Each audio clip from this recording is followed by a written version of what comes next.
खुदा यीशु मसीह के नाम में आप सबको सलाम पेश करते हैं।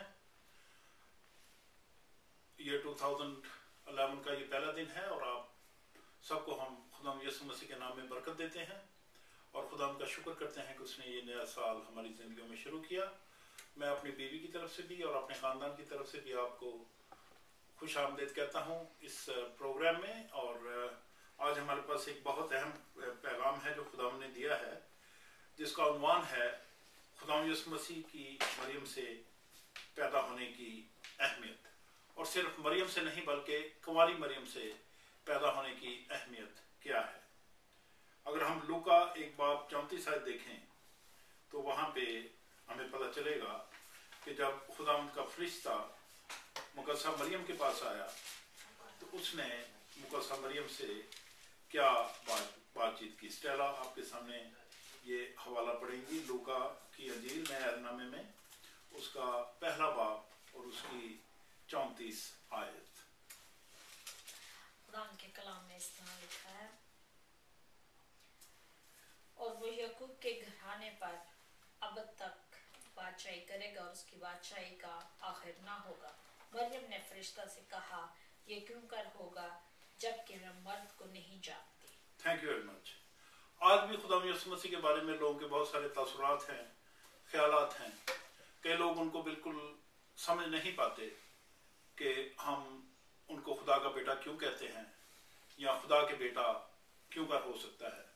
हम मसीह मज़हब में भी यही कहते हैं कि ना तो खुदा इंसान है कि उससे औलाद पैदा हो और ना खुदा जो है वो इस चीज़ का मोहताज है कि उससे बच्चे या औलाद पैदा हों और आगे उसकी नस्ल जो है वो चले। खुदा अबद से अबद तक है और खुदा जो है वो माजी, हाल और मुस्तकबिल सब कुछ जानता है। लेकिन यूहन्ना की अंजील उसका 3 बाब और उसकी 16 आयत में खुदा के कलाम में लिखा हुआ है कि खुदा ने दुनिया से ऐसी मोहब्बत रखी कि उसने अपना इकलौता बेटा बख्श दिया ताकि जो भी उस पर ईमान लाए वो हलाक ना हो बल्कि हमेशा की ज़िंदगी पाए। हम सब आदम और हवा के वाक़े को जानते हैं कि किस तरह से उन्होंने गुनाह किया और गुनाह की गुलामी में चले गए और उसके बाद जितनी इंसानी नस्ल पैदा होती है वो गुनाह की हालत में गुनाह के मातहत पैदा होती है।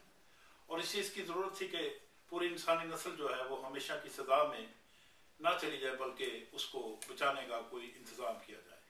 खुदा ने बनी इसराइल को शरीयत दी लेकिन वो उस पर ना चल सके। उसके बाद बहुत सारे नबी पैगंबर दुनिया में आते रहे और लोगों ने उनकी बातें तो सुनी लेकिन उन पर अमल नहीं किया, बल्कि उन्होंने बाद नबियों को कत्ल भी कर दिया। और इसी तरह से ये सिलसिला चलता रहा और उसके बाद खुदा ने आखिर में अपने प्यारे बेटे यीशु को इस दुनिया में भेजा। और उसके बाद ना तो किसी नबी के आने की गुंजाइश है और ना किसी और पैगंबर की, क्योंकि निजात का जो काम मुकम्मल होना था वो खुदा के बेटे यीशु के ज़रिए होना था। अगर आप इब्रानियों का ख़त देखें उसका पहला बाब और उसकी पहली चंद आयात में इस बारे में नए अहदनामे में काफ़ी रोशनी डाली गई है। खुदा ने खुद ये काम अपने ज़िम्मे लिया और उसने इंसानी शक्ल इख्तियार करके इंसानों के साथ अपना मेल मिलाप किया। खुदा ने ये काम इसलिए किया कि इंसान को बचाना बहुत ज़रूरी था और खुदा के इस बड़े प्लान के बावजूद बगैर इंसान नहीं बच सकता था। खुदा उनका शुक्र हो। अगर हम देखें पहला तिमोथियस उसका 3 बाब और उसकी 16वीं आयत, ये नया नामे में सफ़ा नंबर 203 के ऊपर है, तो ये बात खुल के सामने आ जाती है कि खुदा का निजात का प्लान जो इंसान के लिए वो था वो क्या है। स्टेला आपके सामने इस हवाले को पढ़ेंगी। 3 बाब और उसकी 16 आयत। इसमें कलाम नहीं कि दीनदारी का भेद बड़ा है, यानी वो जो जिस्म में जाहिर हुआ और रूह में रास्तबाज ठहरा और फरिश्तों को दिखाई दिया और गैर कौमों में उसकी मुनादी हुई और दुनिया में उस पर ईमान लाए और जलाल में ऊपर उठाया गया। So this sums up the whole story. ये आज जो है इसमें सारी जो कहानी है इंसानी नस्ल को बचाने की वो जो है वो पूरी हो जाती है। جیسا کہ لکھا ہے کہ خدا جو جسم میں ظاہر ہوا. تو خدا نے یہ کام اس لیے کیا کہ وہ ہم سے پیار کرتا ہے. مقدسہ مریم کے پاس جب فرشتہ آیا تو اس نے اس کو یہی پیغام دیا. لیکن جیسے آج کل کے لوگ سوال کرتے ہیں اسی طرح مقدسہ مریم نے بھی فرشتے سے یہی سوال کیا کہ یہ سب کیسے ہوگا. تو پھر لوکا کی انجیل اس کا پہلا باب اور اس کی جب 35 آیت ہم دیکھتے ہیں تو اس سے ہمیں پتہ چلتا ہے کہ فرشتے نے مقدسہ مریم کو کیا جواب دیا. اور فرشتہ نے جواب میں اس سے کہا کہ روح القدس تجھ پر نازل ہوگا اور خدا تعالیٰ کی قدرت تجھ پر سایہ ڈالے گی اور اس سبب سے وہ مولود مقدس خدا کا بیٹا کہلائے گا. لیکن اس سارے واقعے میں, اس ساری کہانی میں ایک اور کریکٹر بھی ہے جس کا نام یوسف ہے, جو مقدسہ مریم کا منگیتر تھا. وہ بھی ایماندار آدمی تھا اور خدا کو پیار کرتا تھا.